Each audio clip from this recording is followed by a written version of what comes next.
Hello and welcome to another Contemplative Living, where we talk about concepts to bring contemplation into our everyday lives.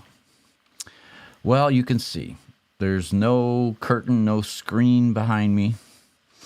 We've rearranged the studio. I kind of like it, so I don't have to have all that stuff behind me anymore. And I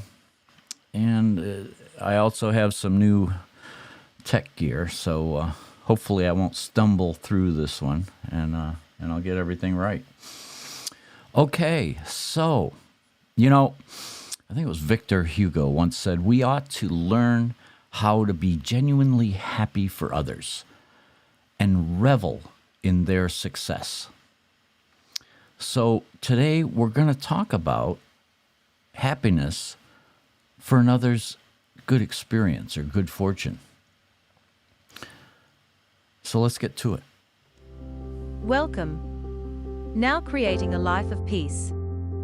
This is Contemplative Living with David Bennett. Contemplations and reflections to help with spiritual living. This podcast is made possible by dharmatalks.com.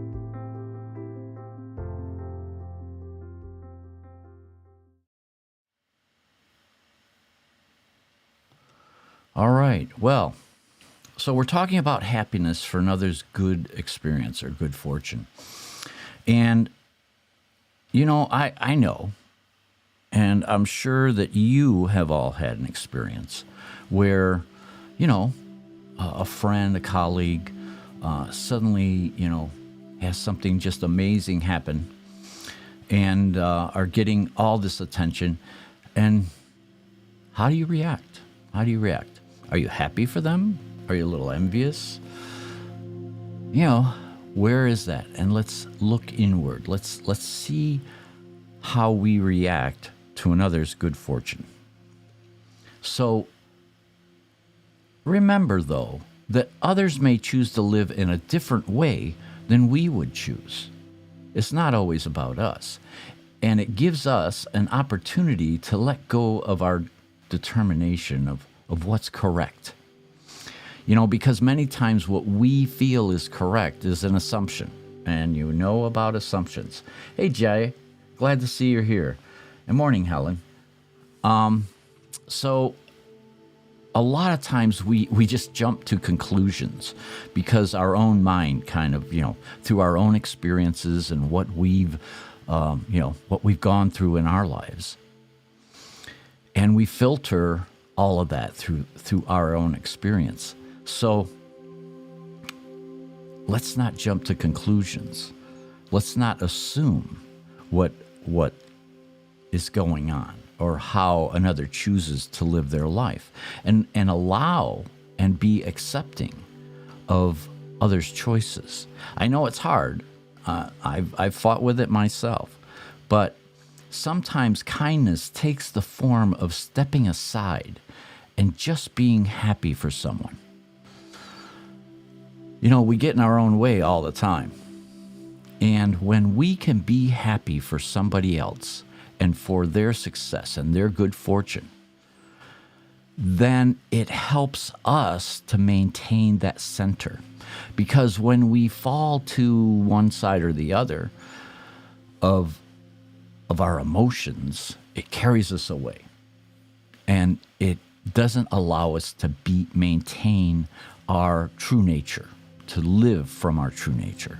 So, do we ever really take the time to actually see another person? This is like one of the very first steps, a critical step in kindness, is to actually see, to actually look at another person and to empathize. So when another person is celebrating, shouldn't we celebrate with them? And when someone's sad, shouldn't we be there for them? So taking the time to actually see another person like the Avatar movies. I see you. You know, deeply, deeply, deeply taking a look into another person's being, into their light, into who they are. Then we can understand a little bit better, because it all comes down to us understanding what our fellows are doing and what's going on in their lives. Do we celebrate their inspiring triumphs and their admirable philanthropy? You know, do we give of ourselves to our friends, to our family, to our associates? If we're living within our true nature, then we're giving of our true nature. It's a way of being. It's a way of being real. It's a way of being authentic. And there's no need for envy, because everyone should receive recognition. We all deserve recognition for being who we are, for being the best of who we are. So envy really pulls us into a negative space. It's not where we really want to be. And we should realize that. Realize that when we're in that space, that we're not doing good for ourselves, because it really is only hurting us, and we're not doing right by our friends and associates. Instead of the envy, we should be celebrating. And when we include others, we get to watch as something unfurls within them and begins to flower. Including others in who we are, what we are, including others in our activities, allowing them to bring their self into our circle, it generates a seed of compassion. And that's what we need more of. So we need to be more inclusive and include others. And when we do that, we get to see how much they can contribute. And then we get to see their success, and we get to celebrate their success. So let's make the effort to truly see and be happy for another's good fortune.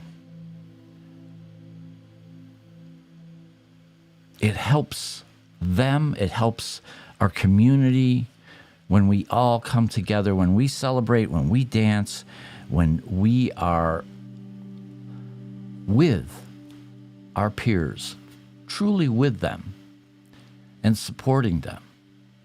Because when we're happy for another's good fortune or their good experiences that they're having, we're supporting them. We're giving them a foundation of support. And that helps them even further. It helps them to be stable in their success, because sometimes success can knock us off kilter too. So if we're there to support them, they'll be grounded and they'll carry their success forward into their lives. I hope you give this some thought this week. And I hope that you have a blessed, blessed week. Namaste. Thank you for listening today to Contemplative Living with David Bennett. Please be sure to subscribe, listen, and share with your friends wherever you listen to your podcasts. You can find us on YouTube, Apple Podcasts, Spotify, iHeartRadio, and the Podbean app. You can find the links to these on David's website, dharmatalks.com, on the Contemplative Living page. Have a blessed week.